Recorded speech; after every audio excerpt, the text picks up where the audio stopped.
नमस्कार, आप देख रहे हैं साधना प्लस। मैं हूं आपके साथ पूजा अग्रवाल। बुलेटिन की शुरुआत करेंगे बिहार झारखंड की खबरों के साथ, लेकिन इससे पहले नजर इस वक्त की सुर्खियों पर।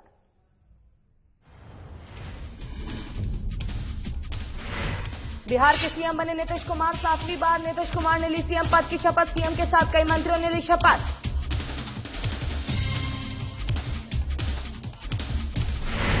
लातेहार के बरवाडी में शिव सागर छठ तालाब की हुई सफाई। मुखिया प्रत्याशी और बजरंग दल के सदस्यों ने की सफाई। सरकार की छठ पूजा की गाइडलाइन का किया विरोध।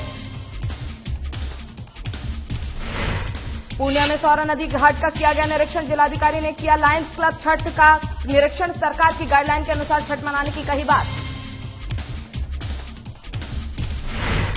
मधेपुरा में छठ पूजा को लेकर प्रशासन तैयारियों में जुटा। एसडीएम ने बीडीओ और सीओ थानाध्यक्ष के साथ की बैठक। शांतिपूर्ण और सौहार्दपूर्ण तरीके से छठ मनाने के दिए निर्देश।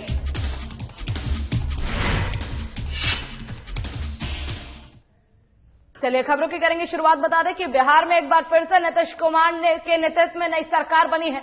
बता दें कि सोमवार को एक सरकार बनी। राजभवन में शपथ ग्रहण समारोह का आयोजन हुआ। राज्यपाल फागू चौहान ने नीतीश कुमार को नए मुख्यमंत्री की पद और गोपनीयता की शपथ दिलाई। बता दें कि नीतीश कुमार 7वीं बार बिहार के सीएम बने हैं। नीतीश कुमार के साथ तारकिशोर प्रसाद और रेणु देवी ने भी शपथ ली। दोनों के नाम डिप्टी सीएम के तौर पर सामने आए हैं। बता दें कि बीजेपी के कोटे से 7, जेडीयू के कोटे से 5 और हम और वीआईपी के कोटे से एक मंत्री ने शपथ ली है। वहीं बात करें नीतीश कुमार के शपथ ग्रहण समारोह में गृह मंत्री अमित शाह, बीजेपी अध्यक्ष जेपी नड्डा, देवेंद्र फडणवीस सहित एनडीए के कई नेता शामिल हुए।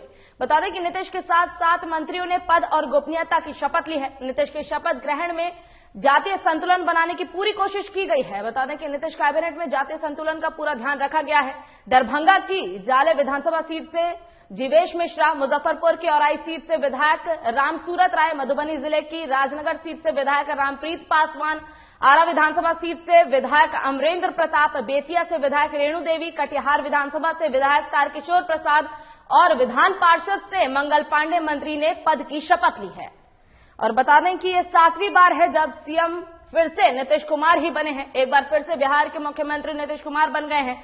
और आपको बता दें कि बीते कल यानी सोमवार को उन्होंने राजभवन में शपथ ग्रहण किया है और राज्यपाल फागू चौहान के नेतृत्व में ये शपथ ली गई है और उनके साथ 7 और मंत्रियों ने पद और गोपनीयता की शपथ ली है। और बता दें कि एक बार फिर से नीतीश कुमार बिहार के मुख्यमंत्री बन गए हैं। वहीं आपको यह भी बताते चले कि बीजेपी के कोटे से 7, जेडीयू के कोटे से 5 और हम और वीआईपी के कोटे से एक मंत्री ने शपथ ली है। नीतीश कुमार के शपथ ग्रहण समारोह में गृह मंत्री अमित शाह, बीजेपी अध्यक्ष जेपी नड्डा, देवेंद्र फडणवीस सहित एनडीए के कई तमाम नेता शामिल हुए।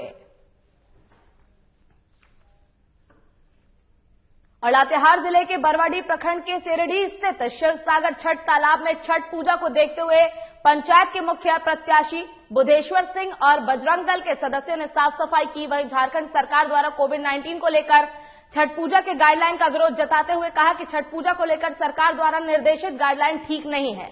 छठ पूजा हिंदुओं का महापर्व है। इसे सार्वजनिक जगहों के अलावा घरों में संपन्न करा पाना मुश्किल होगा।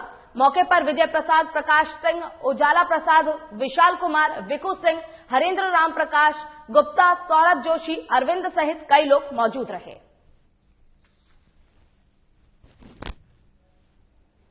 हमारे कहना है कि इतना जो प्रचार हुआ विधानसभा के उपचुनाव जो भी हुए 2 वर्तमान में, उसमें कोई गाइडलाइन नहीं पालन किया गया है। और अभी जो छठ के है, छठ पर्व में अभी गाइडलाइन पालन करने की मैंने बात कर रही है हमारी सरकार, ये हमारे तरफ से बिल्कुल गलत है। और बहुत माने होने के हम लोग के मैंने ऐसा नहीं था अनुभव की मैंने हो सकता है। जितना रैलिया होता है वहाँ हजारों हजार के मैंने भीड़ रहता है, 10,000। वहाँ कोरोना का कोई नहीं है। और लोक आस्था का महापर्व छठ को लेकर पूर्णिया जिलाधिकारी ने लायंस क्लब छठ घाट और सिटी काली मंदिर स्थित सौरा नदी घाट का निरीक्षण किया है। इस दौरान उन्होंने मीडिया को बताया कि कोविड-19 के मद्देनजर सरकारी गाइडलाइन जारी कर दी गई है। उन्होंने पूर्णिया वासियों से अपील की है कि जो लोग ज्यादा भीड़ लगाकर एक जगह इकट्ठा ना हो, सोशल डिस्टेंसिंग का पालन करते हुए छठ पर्व मनाएं। छोटे बच्चे और ज्यादा बुजुर्ग को नदी किनारे घाट पर लेकर नहीं जाएं।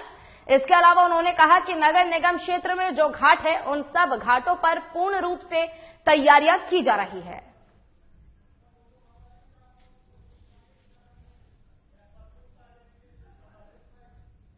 इस बार छठ पर्व को लेकर राज्य सरकार के द्वारा गाइडलाइंस जारी किए गए हैं और इस अवसर पर मैं जिलेवासियों से ये अपील करना चाहूंगा कि आप अपने घरों के ही आसपास जितना संभव हो सके छठ पर्व मनाएं। इसके अतिरिक्त जो छोटी जगह है जहां छोटे तालाब है वहां पे अगर जो लोग घर पे नहीं मना सकते हैं वो अगर वहां आते हैं तो मास्क जरूर पहन कर आएं और ऐसे सभी घाटों को नगर निकाय के द्वारा और बाकी जो ग्रामीण क्षेत्र हैं वहां पे पंचायतों के द्वारा सैनिटाइज करवाया जाएगा। और छठ पूजा को लेकर प्रशासन तैयारियों में जुट गया है। बता दें कि एसडीएम मधेपुरा ने छठ को लेकर बीडीओ और सीओ और थानाध्यक्ष के साथ बैठक की है और कोविड गाइडलाइन को ध्यान में रखकर शांतिपूर्ण और सौहार्दपूर्ण वातावरण में छठ मनाने का निर्देश दिया है।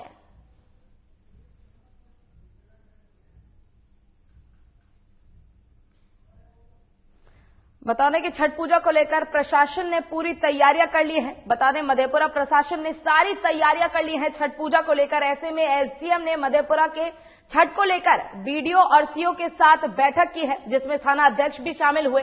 और आपको बता दें कि इस बैठक में कोविड-19 के गाइडलाइन को ध्यान में रखते हुए सभी तैयारियों को किए जाने के निर्देश दिए गए हैं और शांतिपूर्ण और सौहार्दपूर्ण तरीके से छठ मनाने का निर्देश दिया गया है। लोग सभी छठ घाटों का मुआयना कर रहे हैं। इस संदर्भ में हम लोगों ने अंचल अधिकारियों के साथ एक और नगर परिषद के कार्यपालक पदाधिकारियों के से भी बैठक की है। प्रखंड विकास पदाधिकारी के साथ आज हम लोग बैठक कर रहे हैं और सभी छठ घाटों पे जो तालाब है और जो छोटे छोटे जल स्रोत हैं जहाँ पे छठ घाट बनाए जाएंगे उसकी साफ सफाई और सैनिटाइजेशन के लिए क्या तैयारी की जा रही है, क्या अभी तक क्या की गई है, उसकी हम लोग समीक्षा आज करेंगे। और इसी के साथ वक्त हो चुका है एक छोटे से ब्रेक का। ब्रेक के बाद जल्द होंगे हाजिर।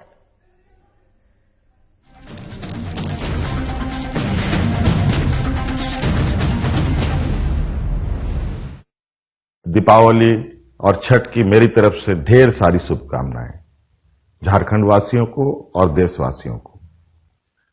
आज हमारे बीच ये त्योहार हमें काफी उत्साहित कर रहा है। आज हमारे बीच ये त्योहार तो है ही, साथ साथ में कोरोना भी हमारे साथ है। हमारा निवेदन और आग्रह है कि हम अपनी इस परंपरा को अक्षुण्ण रखेंगे, लेकिन साथ साथ में इस संक्रमण को ध्यान में रखकर हम खुद भी सुरक्षित रहें, औरों को भी सुरक्षित रहें, इस तरीके से हमें मनाना है। पुनः मेरी ओर से आप सबको इन सभी त्योहारों के लिए ढेर सारी शुभकामनाएं।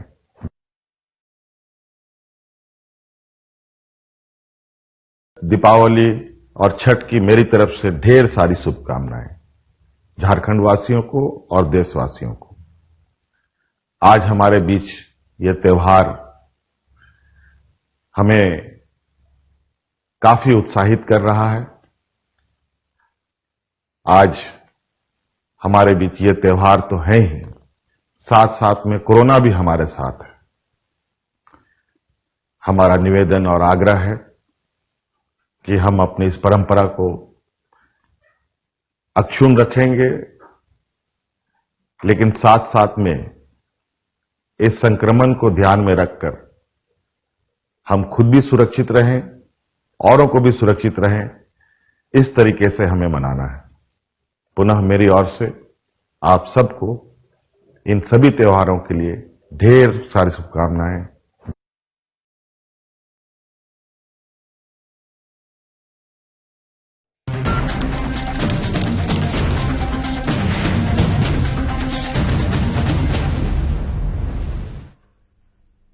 और ब्रेक के बाद एक बार फिर से स्वागत है आपका। खबरों में बढ़ेंगे आगे। बता दें कि एक तरफ जहां वायु प्रदूषण से सारा देश त्रस्त नजर आ रहा है, वहीं मुख्यमंत्री नीतीश कुमार के पैतृक गांव कल्याण बेगहा में भी किसानों द्वारा पराली जलाने के मामले सामने आ रहे हैं। आपको बता दें कि एक और मुख्यमंत्री नीतीश कुमार लगातार सख्त आदेश दे रहे हैं कि किसान पराली नहीं जलाए। अगर पराली जलाने का मामला सामने आता है तो उन पर कड़ी कार्रवाई की जाएगी। इसके साथ ही सरकार लाभ से वंचित भी कर दिया जाएगा, लेकिन उसके बाद भी वहां से किसान पराली जलाकर खेतों की उर्वरा शक्ति को कमजोर करने के साथ वायु प्रदूषण भी फैलाने की कमी कर रहे हैं काम कर रहे हैं। इधर खेतों में पराली जलाने का जायजा लिया हमारे साधना न्यूज संवाददाता मानव प्रकाश सेन ने। हम इस समय खड़े हैं कल्याण बिघा में, मुख्यमंत्री के पैतृक गांव में। आप मेरे पीछे देख सकते हैं कि यहाँ पराली जलाने की सिलसिला शुरू हो चुकी है और अगल बगल खेत में भी पराली जल चुकी है, जो स्वास्थ्य के लिए हानिकारक होती है। मुख्यमंत्री ने घोषणा कर रखा है कि धान काटने के बाद उस पराली को न जलाएं, न ही उससे आग लगाएं। लेकिन हम यहाँ आपको दिखाना चाहते हैं कि मुख्यमंत्री के गृह क्षेत्र, जहाँ कल्याण बिघा में ही उनके ग्रामीणों द्वारा पराली जलाया जा रहा है, जो लगातार वायु प्रदूषण का कारण बन रहा है। यहाँ के कुछ गांव वाले हैं जिससे कुछ जानना चाहें। क्या चाचा, यहाँ पराली जलाने से क्या दिक्कत हो रही है? दिक्कत हम लोग का नहीं हो, जो दिक्कत उन लोग का है। वो हमारा जन्म को काटे वाला नहीं है तो तारे मन को मत मिलो, लेकिन आप जला रहे हैं क्या इसको? दीजिए गरीब को निवारी खिलाने के नहीं, हाँ चीज पर जला दें, जो भी कर दें। यह धरे हुए इन लोग किसान। क्या नाम है आपका? ना हमरा ललिन। ग्रामीणों द्वारा बताया जा रहा है कि यहाँ किसान नहीं मिलने के कारण यहाँ पराली लोग जला रहे हैं। लेकिन अब देखना है ये कि नीतीश कुमार के गृह क्षेत्र में जो पराली जलाने का सिलसिला शुरू होता है, उनको क्या दंड मिलती है या उसके सिर्फ नाम की ही भरपाई कर जाता है। साधना न्यूज के लिए मानव प्रकाश सेन, नालंदा से। और औरंगाबाद जिले के उपहारा थाना क्षेत्र के त्याप गांव में पिछले दिन हुए हादसे में गंभीर रूप से जख्मी मजदूर की मौत हो गई है। बता दें कि इलाज के दौरान मौत हो गई है, जिसके बाद गुस्साए परिजनों और ग्रामीणों ने मुआवजे को लेकर शव को सड़क पर रखकर 4 घंटों से आवागमन बाधित कर दिया है। सूचना मिलते ही थाना अध्यक्ष रामराज सिंह अपने दल बल के साथ घटनास्थल पर पहुंचकर मामले की छानबीन में जुट गए हैं। बताया जा रहा है कि त्याप गांव निवासी मजदूर राम गुलाम राम और उनके चचेरे भाई सुकेंद्र राम बधार में धान काटकर अपने घर वापस लौट रहे थे। जो ही देवेंद्र कुंड गोह मुखिया सड़क पर पहुंचे कि विपरीत दिशा से तेज रफ्तार में आई बाइक चालक ने जोरदार टक्कर मार दी, जिससे राम गुलाम राम घटनास्थल पर ही गिर गए। वहीं सुकेंद्र राम को मामूली चोट आई है। परिजनों ने आनन फानन में गोह ले जाकर निजी क्लिनिक में भर्ती कराया, जहां कि चिकित्सकों ने स्थिति को गंभीर देखते हुए बेहतर इलाज के लिए पटना रेफर कर दिया, जहां बीती रात इलाज के दौरान उसकी मौत हो गई। मौत की खबर मिलते ही गांव में माहौल गमगमी हो गया है और मुआवजे को लेकर ग्रामीणों ने लगभग 4 घंटों से आवागमन बाधित कर दिया है। हालांकि 4 घंटे बीतने के बाद भी वीडियो और सीओ ने घटनास्थल पर आना मुनासिब नहीं समझा है। ये एक्सीडेंट हुआ था 10 तारीख को जी। वो राम गुलाम राम धान काट के आ रहे थे। कौन थे राम गुलाम राम आपका? मेरा बड़ा भाई है। अच्छा। तो धान काट कर के आ रहे थे। कौन कौन आ रहे थे? सुकेंद्र राम और राम गुलाम राम। अच्छा। तो इतना तेज रफ्तार में बाइक वाला उत्तर से आया और इतना दाब से मारा कि राम गुलाम राम को तो कुचलते पार हो गया। उनको सुकेंद्र राम को हल्का झटका लगा, खरोच लगा, जिससे वो हल्का घायल हुआ।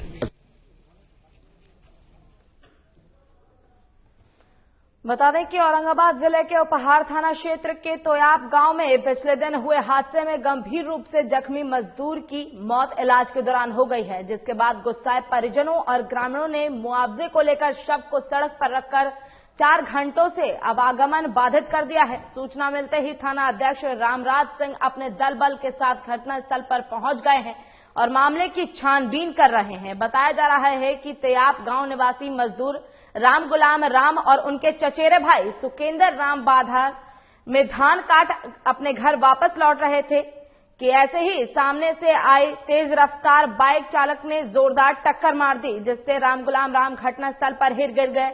वहीं सुकेंद्र राम को मामूली चोट ही आई। परिजनों ने आनन फानन में गोह ले जाकर निजी क्लिनिक में भर्ती कराया, जहां के चिकित्सकों ने स्थिति को गंभीर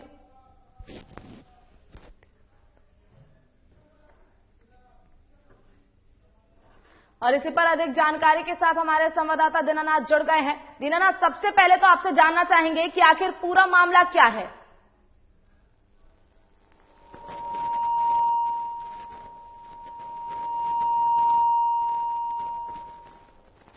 दीनानाथ, आपसे ये जानना चाहेंगे कि आखिर पूरा मामला क्या है।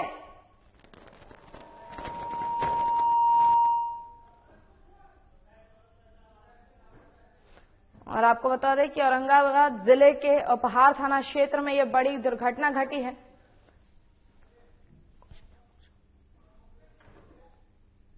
और इसी के साथ बता दें कि वक्त हो चुका है एक छोटे से ब्रेक का। ब्रेक के बाद जल्द होंगे हाजिर।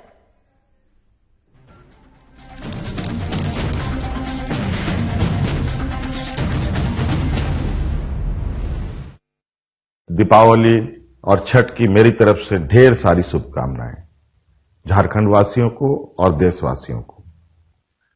आज हमारे बीच ये त्योहार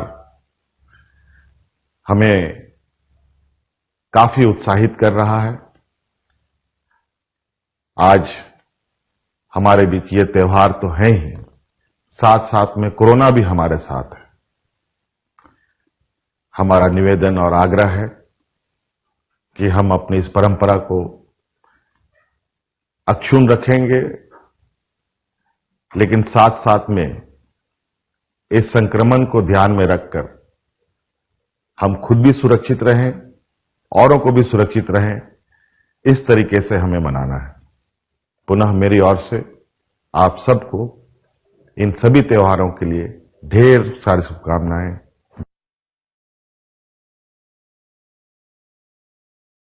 दीपावली और छठ की मेरी तरफ से ढेर सारी शुभकामनाएं झारखंड वासियों को और देशवासियों को। आज हमारे बीच ये त्योहार हमें काफी उत्साहित कर रहा है। आज हमारे बीच ये त्योहार तो है ही, साथ साथ में कोरोना भी हमारे साथ है। हमारा निवेदन और आग्रह है कि हम अपनी इस परंपरा को अक्षुण्ण रखेंगे, लेकिन साथ साथ में इस संक्रमण को ध्यान में रखकर हम खुद भी सुरक्षित रहें, औरों को भी सुरक्षित रहें, इस तरीके से हमें मनाना है। पुनः मेरी ओर से आप सबको इन सभी त्योहारों के लिए ढेर सारी शुभकामनाएं।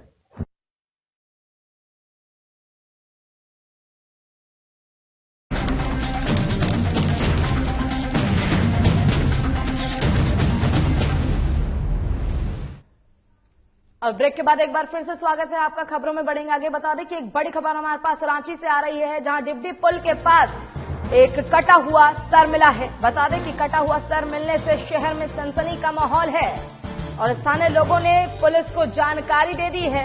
मौके पर पहुंची पुलिस घटना की छानबीन में जुट गई है। ये बड़ी खबर आपको रांची से बता रहे हैं, जहां डिब्डी पुल के पास मिला कटा हुआ सर। और इसी पर अधिक जानकारी के साथ हमारे संवाददाता नवीन शर्मा फोन लाइन पर जुड़ गए हैं। नवीन, सबसे पहले तो आपसे जानना चाहेंगे कि आखिर ये पूरा मामला क्या है। देखिए, जो शहर के बीचों बीच है ये डिब्डी पुल, और यहाँ पर एक युवक का मतलब कम उम्र बताया जा रहा है, लगभग युवक मानिए, और कटा हुआ सिर मिला है और अधजला है। तो फिलहाल वहाँ स्थानीय लोगों ने इसकी जानकारी जो है पुलिस को दी। इसके बाद मौके पर पुलिस पहुंची। फिलहाल जो है इस पूरे मामले की छानबीन हो रही है, लेकिन अभी तक जो है ये पूरा मामला अज्ञात का ही, किसी अज्ञात युवक का कटा हुआ सिर है और वो अधजला अवस्था में जो है पुल के नीचे जो कूड़े का ढेर था उसमें पाया गया है। तो फिलहाल पुलिस हत्या की आशंका जता रही है और इस पूरे मामले की जो है अब छानबीन में जुट गई है। बिल्कुल जी, जैसा आपने बताया नवीन के मामले की छानबीन में पुलिस जुट गई है, तो क्या अभी तक मृत व्यक्ति की पहचान हो पाई है?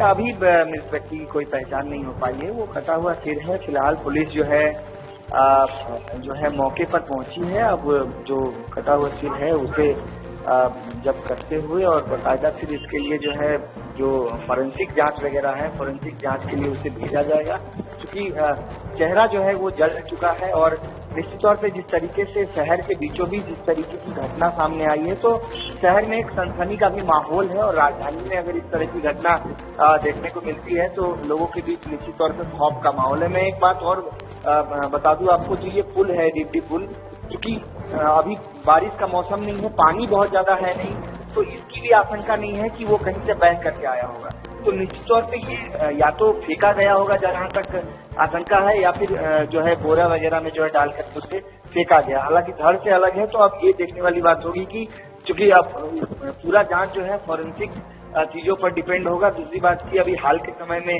अगर कोई केस वगैरह लॉन्च हुआ है गुमशुदगी की, या फिर कोई हत्या वगैरह का जो अगर केस लॉन्च हुआ है, तो उन सब चीजों से भी पुलिस जो है इस मामले को जोड़ करके देखेगी। लेकिन फिलहाल कहीं न कहीं ये जरूर कह सकते हैं कि शहर के बीचों बीच जो पुल है वहां पर इस तरह की जो घटना को अंजाम दिया गया है और जिस तरीके से ये मिला है कटा हुआ, फिर उसके बाद से लोगों में कहीं न कहीं दहशत का माहौल जरूर है। बिल्कुल जी, बहुत बहुत शुक्रिया आपका नवीन तमाम जानकारी के लिए।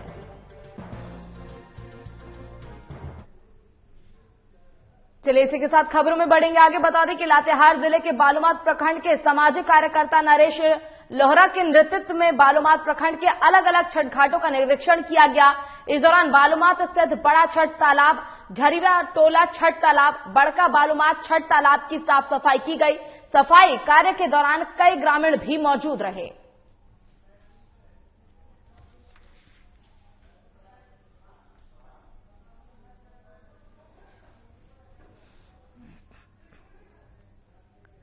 और रेणु देवी की डिप्टी सीएम बनने पर उनके ननिहाल मुजफ्फरपुर में खुशी का माहौल है। बता दें कि लोग एक दूसरे को रंग गुलाल लगाकर बधाई दे रहे हैं। वहीं जश्न में महिलाएं भी शामिल रही, उन्होंने भी रंग गुलाल लगाकर खुशियां मनाई हैं। बता दें कि रेणु देवी की मामी ने बताया कि घर की बेटी आज उप मुख्यमंत्री बनी है, ये हमारे लिए गर्व की बात है।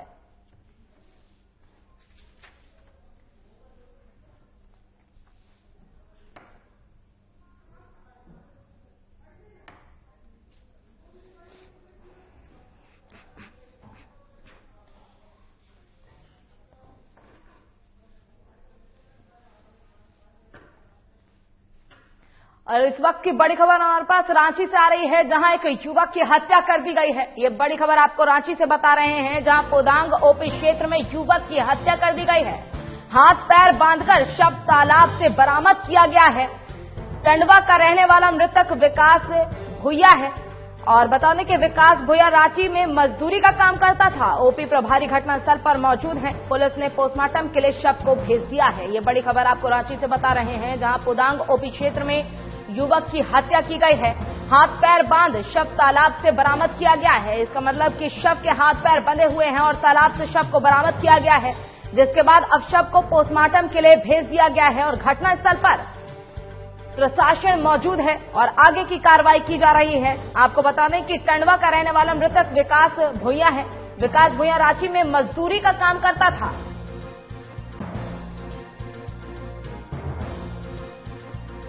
और इसी पर अधिक जानकारी के साथ हमारे संवाददाता चंदन वर्मा हमारे साथ फोन लाइन पर जुड़ गए हैं। चंदन, सबसे पहले आपसे जानना चाहेंगे कि आखिर पूरा मामला क्या है? सेठ तो सेठ, अब मजदूरों के साथ भी इस प्रकार की घटनाएं घटने लगी हैं। देखिए, ये एक आपराधिक घटना है और आपराधिक किस्म के लोग ही इस घटना को अंजाम दे सकते हैं। फिलहाल जो जानकारी मिल रही है, युवक जो है तकरीबन 30 से 35 साल का बताया जा रहा है और वह टंडवा का रहने वाला है और बीते 3 वर्षों से रांची में ही रहकर किराए के मकान में रहकर यहाँ पर मजदूरी का काम करता था और उसी मजदूरी की वजह से उसके परिवार का भरण पोषण होता था। लेकिन अब जो है उसकी जो हत्या हो गई है, तो इसके पीछे जो पुलिस अभी तक फिलहाल जो सूत्रों के हवाले से जो खबर मिल रही है कि इसमें कुछ आपसी रंजिश जो उसके साथ कुछ उसके दोस्त थे, पुराने जो दोस्त थे उनके साथ कुछ कहासुनी हुई थी, पुरानी कुछ दुश्मनी थी, जिसके वजह से यह हत्या होने की आशंका जताई जा रही है। लेकिन जिस तरीके से हत्या की गई है, पैर हाथ बांधकर पानी में फेंक देना, जिस तरीके से डेड बॉडी पुलिस ने प्राप्त किया है, इसे एकदम निर्दयी हत्या बताया जा रहा है और कहीं न कहीं लोगों में एक दहशत का भी माहौल है कि जिस तरीके से आजकल जो आपराधिक घटनाओं को अंजाम दे रहे हैं उस घटना को देखकर आसपास के लोग जो है वो देखकर काफी डरे हुए सहमे हुए महसूस कर रहे हैं कि दिन दहाड़े जो किसी का हत्या हो जा रहा है और बर्बरता पूर्वक जो है घटना को अंजाम दिया जा रहा है, तो आम पब्लिक ऐसे में कैसे सुरक्षित है। फिलहाल जो है पुलिस ने सबको कब्जे में लेते हुए रिम्स पोस्टमार्टम के लिए भेज दिया है और आगे की कार्रवाई जो है पुलिस की तफ्तीश जो है वो जारी है।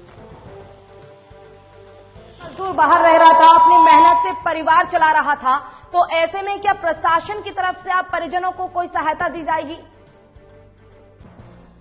जी बिल्कुल, जो एडमिनिस्ट्रेशन का जो काम है वो जरूर किया जाएगा, लेकिन फिलहाल जो पहला जो पंचनामा है या फिर पुलिसिया कार्रवाई है वो पूर्ण रूप से जब तक पूरा नहीं हो जाता है तब तक इस विषय में जो जिला प्रशासन है वो कुछ भी नहीं कह सकता है। लेकिन जो शुरुआती दौर है वो पुलिस जांच कर रही है। जब तक हत्या के पीछे का कारण जब पता नहीं चलता है तब तक इसमें जो पुलिस प्रशासन है या फिर जिला प्रशासन है कुछ भी कहने से बच रहा है। बहुत बहुत शुक्रिया चंदन आपका तमाम जानकारी के लिए। और इसी के साथ फिलहाल के लिए इस बुलेटिन में बस इतना ही। खबरों का सिलसिला लगातार आगे भी जारी है। आप देखते रहिए साधना प्लस। नमस्कार।